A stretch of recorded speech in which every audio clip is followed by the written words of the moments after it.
ধর্মীয় সংস্কৃতি রক্ষা ও সমাজ জুড়ে শাস্ত্রীয় শিক্ষার প্রসার ঘটাতে বিশেষ উদ্যোগ নিল ভারতীয় সনাতন হিন্দু মঞ্চ। রবিবার নারায়ণগড়ের সংগঠনটির উদ্যোগে একটি বিশেষ আলোচনা সভার আয়োজন করা হয়। অনুষ্ঠানে প্রধান অতিথি হিসেবে উপস্থিত ছিলেন কার্তিক মহারাজ। রবিবার নারায়ণগড় এলাকার বিপুল সংখ্যক সনাতন ধর্মাবলম্বী মানুষ এই অনুষ্ঠানে অংশগ্রহণ করেন।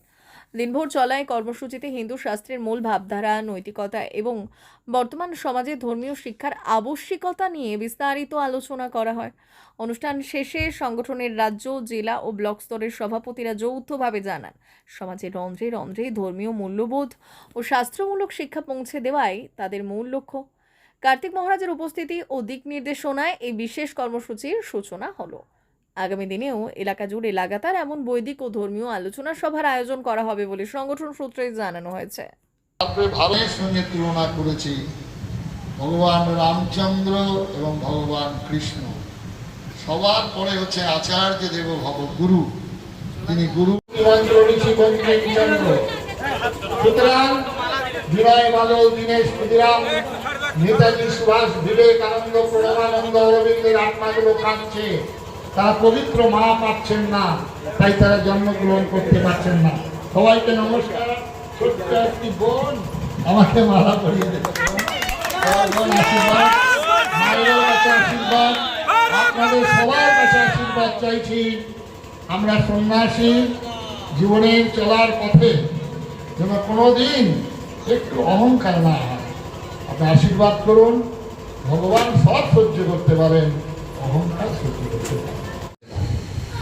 এবারে আমি গুরুকে প্রণাম করলাম। প্রথম হচ্ছে মাতৃদেব ভব, তারপরে হচ্ছে পিতৃদেব ভব, তারপরে হচ্ছে আচার্য দেব ভব। এই শিক্ষা হচ্ছে গুরুকুলের প্রথম শিক্ষা।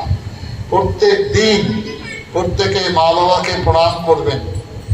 মা বাবা হচ্ছেন আমাদের শ্রেষ্ঠ, কারণ কোথায় ঈশ্বর আছেন কি নেই এ নিয়ে তর্ক হবে, কিন্তু মা বাবাকে নিয়ে কেউ তর্ক করতে পারবে না।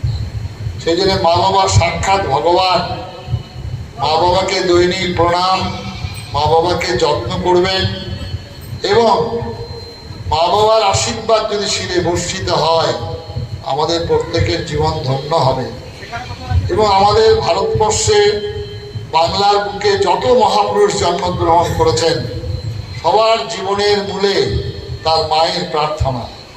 মা কেঁদেছেন, এক মা কেঁদেছিলেন কংস কারাগারে, মাথান চাপা বক্ষে। সেই মায়ের কোল আলো করে এসেছিলেন স্বয়ং শঙ্খ চক্র গদা পদ্মধারী। আরেক মা বাংলার বুকে কেঁদেছিলেন অদ্বৈত আচার্যের প্রার্থনায়। সচী মাতার কোল আলো করে এসেছিলেন মহাপ্রভু, যে মহাপ্রভু নামাঙ্কিত, তার পদধূলি বিজড়িত এই এলাকার মানুষ ধন্য। স্বামী বিবেকানন্দ বলছেন, আমার মা পাথরে পাথরে মাথা টুকে টুকে পেয়েছেন। আচার্য স্বামী প্রণবানন্দজির মা, তিনি অঝরে কেঁদেছিলেন শিব মন্দিরে, কোথায় সত্যম শিবম সুন্দরম, তুমি কি আসবে না?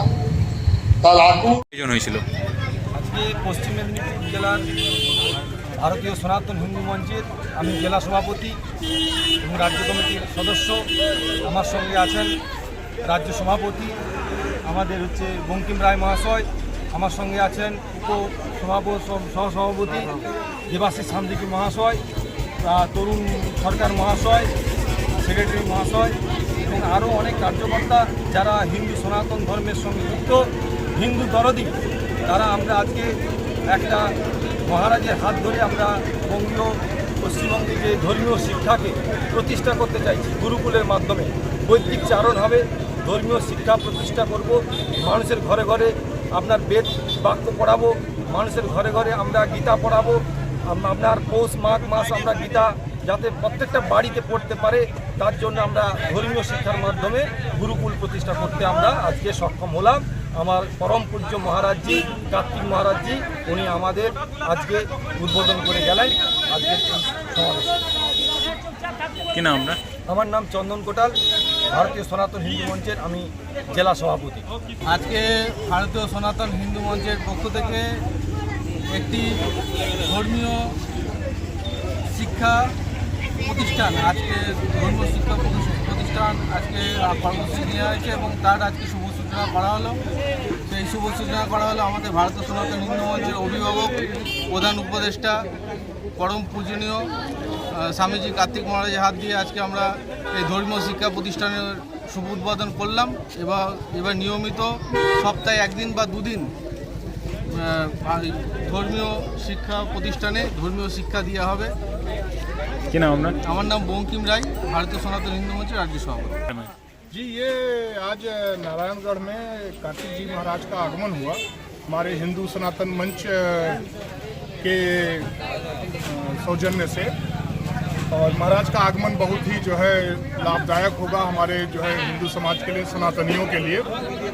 खास तौर पर उनके नेतृत्व में जो है हमारा जो भारत सेवाश्रम संघ है, उस पर उसके नेतृत्व में हमारा जो है यहाँ पर हर तरीके का विकास और हर तरीके का मानसिक विकास खास तौर पर जो है लोगों का, और हिंदू और सनातनियों के प्रति जो है उनके नेतृत्व में जो है एक नया जागरण जो है उत्पन्न होगा, जिससे कि सारे लोग आज ऊर्जावान हुए। और भविष्य में ये जो है देखा जाएगा कि निश्चित रूप से सभी लोग इस मंच से जुड़े और अपने सनातन धर्म को जो है ज़्यादा से ज़्यादा जो है आगे बढ़ाने का सब लोग जो है प्रयास करें। মা ওয়েলফেয়ার ফাউন্ডেশন নেশা মুক্তি ও পুনর্বাসন কেন্দ্র বিজ্ঞানসম্মত আধুনিক পদ্ধতি ও অভিজ্ঞ চিকিৎসকদের দ্বারা চিকিৎসা ও কাউন্সেলিং করানো হয়।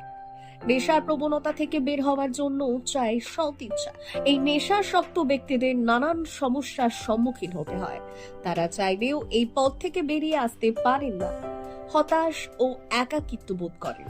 তাদের ভুল পথ থেকে স্বাভাবিক জীবনে ফিরিয়ে আনতে আমরা বদ্ধপরিকর। মাদকাসক্ত ব্যক্তি পাগল নয়, খারাপ নয়, তারা শুধুই অসুস্থ। প্রয়োজন শুধু সঠিক চিকিৎসা।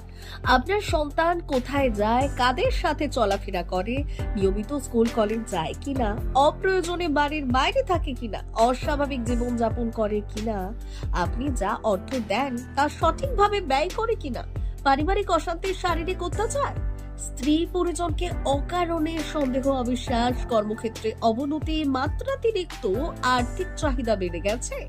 তার মানে আপনার প্রিয়জন তীব্র নেশাগ্রস্ততায় বা মানসিক সমস্যায় ভুগছেন। নেশামুক্তি ও মানসিক রোগের নিরাময় ও কাউন্সেলিং কেন্দ্র এখন বেলদায়। মদ, গাঁজা, ড্রাগস ও ইত্যাদি বিভিন্ন ধরনের নেশা এবং মানসিক রোগের চিকিৎসা করতে হলে আজই আসুন মা ওয়েলফেয়ার ফাউন্ডেশন। এখানে আমাদের চিকিৎসা পদ্ধতি: 1. নেশাগ্রস্ত রোগী এবং তার পরিবারের কাউন্সেলিং এর ব্যবস্থা। 2. নিয়মিত যোগ, প্রাণায়াম ও ধ্যানের মাধ্যমে এবং মোটিভেশনাল ক্লাসের মাধ্যমে রোগীকে সুস্থ করা। 3. নিয়মিত ডাক্তারি পরিষেবা ও অভিজ্ঞ সাইকোথেরাপিস্ট দ্বারা কাউন্সেলিং এর ব্যবস্থা প্রদান। 4. প্রত্যেক রোগীর নিজস্ব শারীরিক এবং সামাজিক বৈশিষ্ট্য অনুযায়ী পৃথক পৃথক কাউন্সেলিং এর ব্যবস্থা, অভিজ্ঞ পরামর্শদাতার পরামর্শ প্রদানের ব্যবস্থা। 5. অনিচ্ছুক রোগীদের বাড়ি থেকে চিকিৎসা কেন্দ্রে নিয়ে আসার ব্যবস্থা করা হয়। বিশ্ব স্বাস্থ্য সংস্থা দ্বারা অনুমোদিত মদ, গাঁজা, ড্রাগস ও মানসিক রোগে চিকিৎসা করতে হলে আজই আসুন মা ওয়েলফেয়ার ফাউন্ডেশন বেলদা থেকে। যোগাযোগ করুন আমাদের সঙ্গে। Mobile number 9144587202। মা ওয়েলফেয়ার ফাউন্ডেশন, বেলদা, কেশিয়ারি মোড়, রেলগেটের কাছে, মোহাম্মদপুর। মেদিনীপুর জেলার ফার্নিচার জগতে স্বনামধন্য প্রতিষ্ঠান দাস ফার্নিচার এখন আপনার শহর বেলদাতে। বিয়ে বাড়ি কিংবা বাড়ির সৌন্দর্য ফেরাতে আজই আসুন আমাদের মেগা শোরুমে। শপিং স্বাদ পূরণ করবে মেসার্স দাস ফার্নিচার, বেলদা, কেশিয়ারি মোড়, হসপিটাল যাওয়ার রাস্তায়, বিএসএল অফিসের পাশে, পশ্চিম মেদিনীপুর। এখানে পাবেন নিজস্ব কারখানায় তৈরি সমস্ত প্রকার কাঠের ও স্টিলের ফার্নিচার। এখানে পাবেন মডিউলার বক্স খাট, মডিউলার বেডরুম সেট, দোলনা, garden furniture, wall unit, modular dining set, office furniture, digital print আলমারি, modular sofa, sofa cum bed, modular centre table, fibre furniture, wooden furniture সহ যাবতীয় ফার্নিচার আসবাবপত্র পাওয়ার একেবারে বিশ্বস্ত প্রতিষ্ঠান দাস ফার্নিচার। দাস ফার্নিচার এখন আপনার শহর বেলদাতে। আমাদের dealership: Bharat side, Quanto furniture, Hasmukh furniture, smart furniture, supreme furniture, Kurlon mattress, century mattress, classic mattress ইত্যাদি। বিশেষ দ্রষ্টব্য, প্রোডাক্টের গুণগত মান ও দাম যাচাই করে মাল কিনুন। মেসার্স দাস ফার্নিচার, বেলদা, কেশিয়ারি মোড়, রেলগেটের কাছে। বাড়ির সৌন্দর্য ফেরাতে আজই চলে আসুন দাস ফার্নিচারে, নিয়ে যান সুলভ মূল্যে যাবতীয় সামগ্রী। যোগাযোগ করুন 032-292-99933 অথবা 9933333062 অথবা 7001139426। আমাদের ঠিকানা বেলদা, কেশিয়ারি মোড়, হসপিটাল যাওয়ার রাস্তায়, বিএসএল অফিসের পাশে, পশ্চিম মেদিনীপুর।